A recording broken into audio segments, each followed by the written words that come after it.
Si nous ne sommes pas développés, c'est notre propre faute. Madame.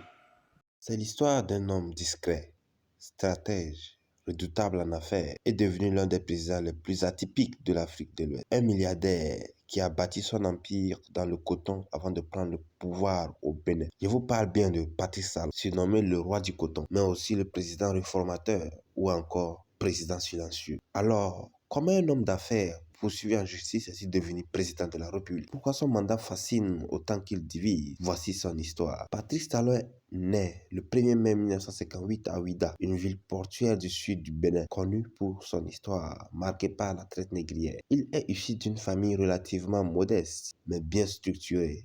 Son père est cheminot, sa mère ménagère. Ce sont des gens simples, mais exigeants. Très tôt, Patrice Talon se distingue par son intelligence et sa discipline. Il excelle à l'école, notamment en sciences. Il rêve de devenir pilote de ligne, mais le destin en décidera autrement. Dans les années 1980, Talon obtient une bourse pour étudier en France. Il ambitionne de devenir pilote, mais un problème de santé, une allergie grave, vient mettre fin à ce rêve. Bloqué en France, sans grandes ressources, il se bat pour survivre. Il fait des petits boulots, apprend vite, observe beaucoup et développe un instinct d'affaires. Ce passage difficile le forge. Il rentre finalement au Bénin au début des années 1980. Il n'est plus le même homme. Il est déterminé à réussir à tout prix. Dès son retour, Talon s'intéresse au commerce. Il commence par fournir du matériel médical, puis entre dans le monde du coton, une filière stratégique au Bénin. En 1985, il fonde Intercontinental Distribution Company, IDC. Puis plus tard, Bénin Control, société de distribution intercontinentale, SDI, et bien d'autres. Très vite, il prend le contrôle de toute la chaîne du coton, du stockage à l'exportation et devient l'intermédiaire incontournable. Ses méthodes sont efficaces, parfois controversées, mais le succès est incontestable. Il devient millionnaire, multimillionnaire, puis milliardaire, à tel point qu'on le surnomme le roi du coton au Bénin. Il est dans l'ombre, mais son pouvoir grandit, y compris dans les coulisses du politique. En 2006, Patrice Talon joue un rôle clé dans l'élection de Thomas Boni-Yayi. Il finance une bonne partie de sa campagne, croit en sa vision, mais rapidement des tensions apparaissent. Talon, homme d'affaires, attend une certaine réciprocité, mais Yayi Boni commence à vouloir réduire son influence. La relation se dégrade. En 2012, l'affaire explose. Talon est accusé d'avoir tenté d'empoisonner le président. Il est aussi soupçonné de détournement de fonds liés à la gestion du programme de vérification des importations. Pour éviter l'arrestation, Talon fuit le Bénin. Il s'exile d'abord en France. Commence alors une longue guerre à distance avec le pouvoir. En exil, Talon dément toutes les accusations. Il s'entoure d'avocats, mobilise ses réseaux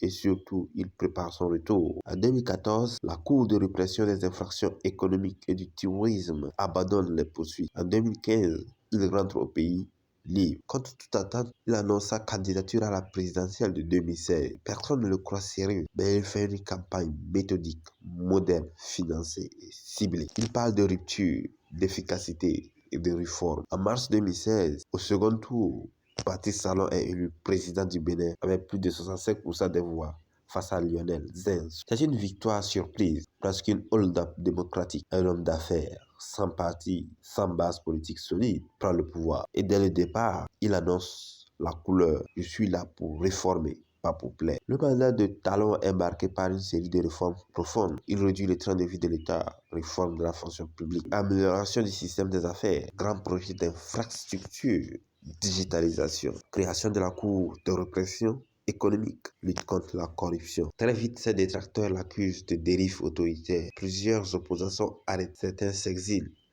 En 2019, les élections législatives se déroulent sans opposition, un fait inédit au Bénin depuis le retour du multipartisme. La liberté publique sont jugées en recul. Talon se défend. Je vais bâtir un pays sérieux, pas un cirque démocratique. Le débat est vif. Certains saluent un homme rigoureux, d'autres dénoncent une démocratie confisquée. En 2021, malgré les promesses de mandat unique, Talon se présente à nouveau. Il est réélu avec plus de 86% des voix. Mais l'opposition crie à la manipulation, dénonce un climat de peur et de contrôle. Pour beaucoup, Talon a gagné en efficacité, mais perdu en popularité. Aujourd'hui, Patrice Talon continue de marquer l'histoire politique du Bénin. Certains y croient, certains y voient un modèle africain de rigueur économique, d'autres un président autoritaire. En tout cas, il reste fidèle à lui-même, discret, déterminé, réformateur et insaisissable. L'histoire de Patrice Talon est celle d'un homme qui a su transformer les obstacles en tremplin. Parti de rien, il a bâti un empire. Chanceux du pays, il est revenu en néo. Et aujourd'hui, il gouverne un Bénin en pleine mutation. Mais la vraie question demeure, peut-on vraiment transformer un pays comme un GER pour une entreprise? L'histoire jugera. Si tu as aimé cette vidéo, abonne-toi, like et dis-moi en commentaire que penses-tu du style de gouvernance de Patrice Talon. À très bientôt pour une nouvelle histoire inspirante d'Afrique.